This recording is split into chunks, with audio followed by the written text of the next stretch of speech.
Oh, hello. Welcome to Corky's Tea Time.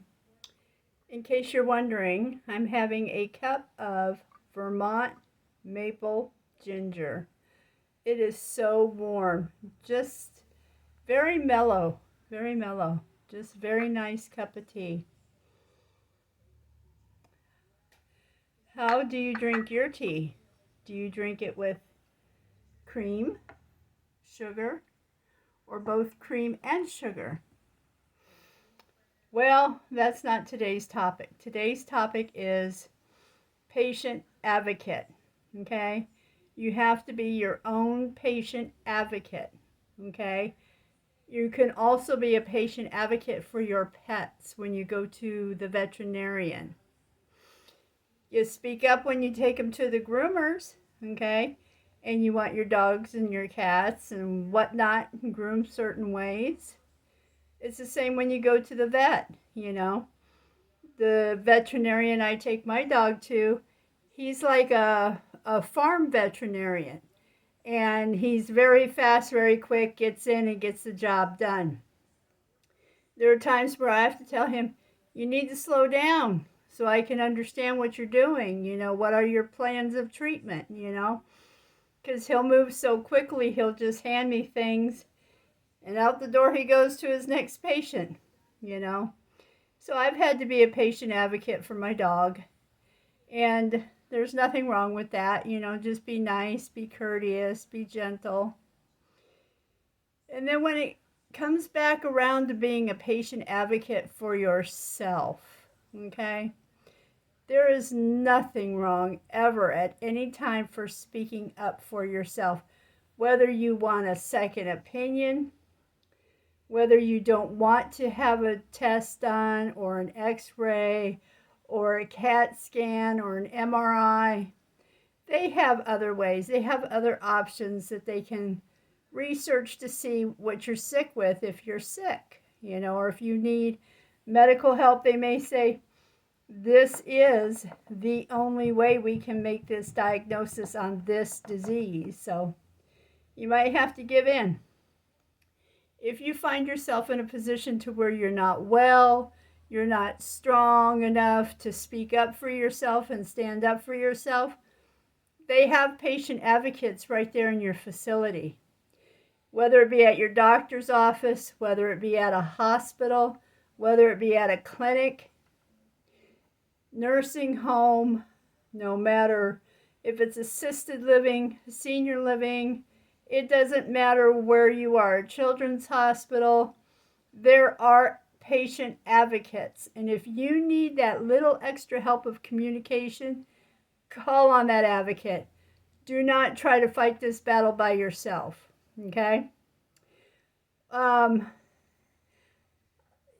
Because like sometimes doctors will prescribe medications and the patient knows this isn't good for me. I shouldn't take this. I need to leave this one alone. And if the doctor won't hear you and they push it and they push it, you don't have to pick it up from the pharmacy.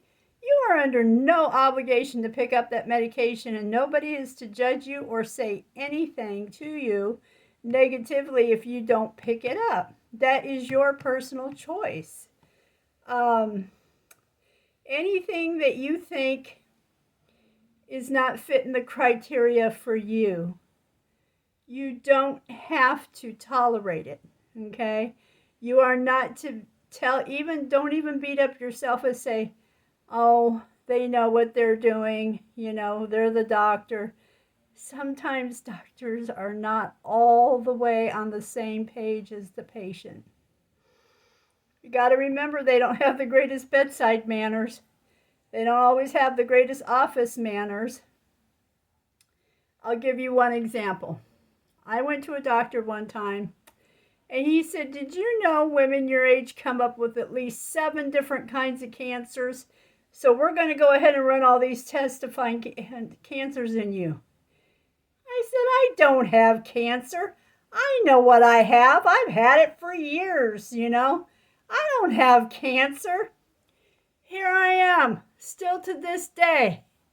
because I stood up for myself and told him, I don't have cancer. We're not going to go look for something I don't have, because that I knew would cost me unnecessary expenses. Okay? There was no reason for him to want to look for cancers. I don't have cancer. And I have seen many physicians since, and none of them has said, we need to look for cancer. I don't have cancer, never did, never have, never will, because that is not my illness. My illness is autoimmune, okay? The only way I can get cancer is from the medication that you have to take for autoimmune diseases, is because it's the same medication that they would normally give people for chemo. And I don't have any of the effects, and I get tested every year for any of the effects of the medications. I'm fine. I am just fine.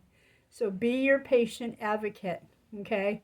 You don't have to rack up unnecessary medical bills because they want to run all these tests, because they want to look for something that's not there. Now, if I knew cancer ran through my family, there was a history of it, I would say, yes, let's take a look, okay? No, no history at all. We're not going to go take a look. We're not even going to explore.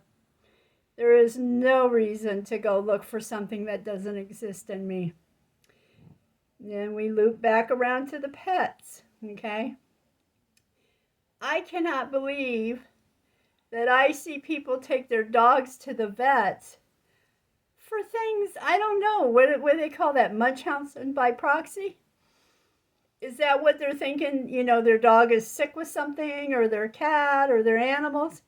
The only time I take mine to the vet is when I absolutely can physically see and I know something is not right with her.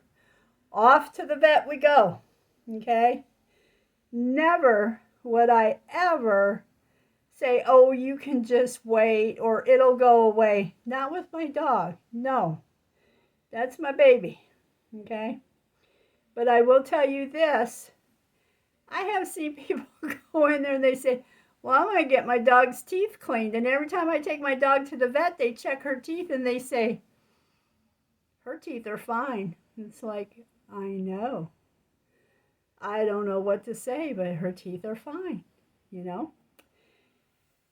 Then, you know, the immunizations that the dogs have to have, the vaccines, you know, whatever you want to call it, you know. I cannot believe how on this last round of her shots that she had, and I'll have to look at her shot record, but she had them all in one day, all at one doctor visit, one vet appointment. That poor little dog came home that night and she was scratching so bad. She was so itchy.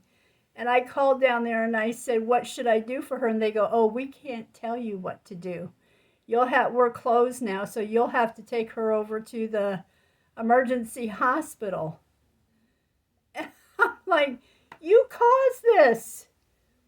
You didn't tell me that potentially, possibly, maybe it might make your dog itch. She might have a reaction.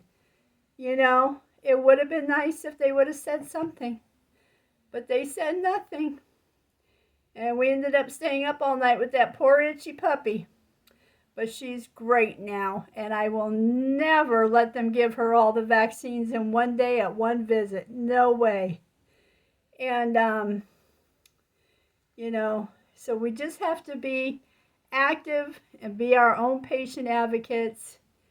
And I'm going to go ahead and close this video now. And I would like for everybody to take time to have a very nice cup of tea.